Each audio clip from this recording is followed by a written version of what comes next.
Velocity. Normally, we use the term velocity as a synonym for speed. However, speed refers only to the distance that an object covers in a given amount of time, whereas velocity takes into account the direction in which the object is moving. Thus, when we speak of the velocity of a moving object, we are referring to both its speed, how fast it is going, and its direction, where it's headed. Acceleration. According to Newton's first law of motion, we know that objects do not move randomly on their own, an outside force must move them. When an object is moving with a constant velocity, neither its speed nor its direction changes. However, objects do not always travel at constant velocity, they often speed up, slow down, or change direction. The change in velocity is called acceleration. Although you might associate the word acceleration with an increase in velocity, the term refers to any change in velocity, whether it is an increase or decrease in speed or a change in direction. Negative acceleration is what we call deceleration. To solve for questions regarding acceleration, you apply Newton's second law of motion and use this formula. Acceleration equals force mass, A equals F/m. And conversely, force equals mass times acceleration, F equals ma. Momentum. When an external force acts upon an object in motion, it creates a change in the object's momentum. An object can have both linear momentum, because of its linear motion, and angular momentum, because of its rotation. Momentum is the product of the mass and velocity of an object, such that momentum P equals mass m times velocity v, or P equals mv. Equilibrium. Equilibrium is a state of balance, or the balance of forces acting on an object. When an object is in equilibrium, there is no tendency to change. An object at rest that is also in a state of equilibrium is in static equilibrium. A state of equilibrium does not mean that no forces act on the object, but that those forces are balanced. This is an important concept in determining moments of force and torque. A moment is the tendency to cause rotation about a point or axis. Mechanical principles. All forms of motion, and the study thereof, fall into the branch of physical science called mechanics. Because the basis of all mechanics is that of machines and motion, we need to begin our discussion with an overview of principles that govern them both. When you use a machine, even your fingers, you can see two forces at work, the applied force, called effort, E, and the resisting force, called resistance, R. As an exercise, lay a pencil on a desk, and then pick it up using your forefinger and thumb. Watch your hand and arm carefully as you slowly reach down, squeeze the pencil, and pick it up. You have just witnessed several physical and mechanical principles at work: gravity, Newton's first law of motion, conservation of energy, and lever action with a mechanical advantage. In this case, the pencil was the resistance force, and your fingers and arm were the effort force.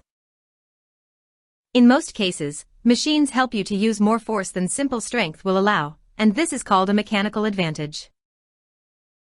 In essence, if you have a mechanical advantage, more on that later in this chapter, a machine multiplies the input effort to help you overcome the load resistance. Work and mechanical energy. Work is such a commonly used word that, in its frequent usage, we tend to forget what it means. Energy is the potential for work and falls into two categories: potential, inactive energy, and kinetic, active energy. Mechanical energy is matter in motion, or with the potential of motion. This matter can be large, as of that in a machine, or as minute as the atomic level. Work, by definition, is the movement of an object by a force, and is measured in newtons or foot-pounds, foot-pound. This is the formula we use to calculate work. Work, W, equals force, F, times distance, D. Or W equals Fd. Let's put this formula into practical application. If you lift a 20 pounds rock 3 feet from the ground, what is the amount of work you have done? Let's work it out. W equals Fd. W equals 20 pounds times 3 feet. W equals 60 feet lb. Let's take that one step further. You know that work input is the effort that you put into a machine, or work effort, calculated by effort force times effort distance. And work output is the work that you or the machine does, calculated by resistance force times resistance distance, to move an object. The law of work states that the work put into a machine is equal to the work received from the machine under ideal conditions, or in equation form. Effort force, effort distance, equals resistance force, resistance distance. FD equals FD. Therefore, you should understand that both sides of the equals sign should come out the same, or that work input will equal work output. Let's use figure 7.1 to estimate how much effort force, input, you need to lift the box. According to our formula, which is worked out here, under ideal conditions, the amount of work to lift the box is 240 feet lb. FD equals FD. 240, 1, equals 60, 4. 240 is equal to 240. If you have an equation that requires you to calculate how much effort you need to apply, you must solve for the unknown variable, which is effort force, represented by x. So if you have a box that weighs 400 pounds that you must lift 2 feet, and you have an input distance of 5 feet, your formula will look like this. FD equals FD. 5x equals 402. 5x equals 800. X equals 160. So you require 160 pounds of input force to move the box. You check your work by substituting 160 for the x in the initial equation. Now that you know the formula for determining raw work, you need to understand how to calculate work for simple machines by this formula. Work output equals work input. Power P is the rate of doing work, and time T calculates the duration of work. Power is directly related to work such that more work in the same amount of time means greater power. As an example, by using a backhoe to dig a hole, you can do much more work in the same amount of time than you could if you were using a shovel. That means that the backhoe has more power.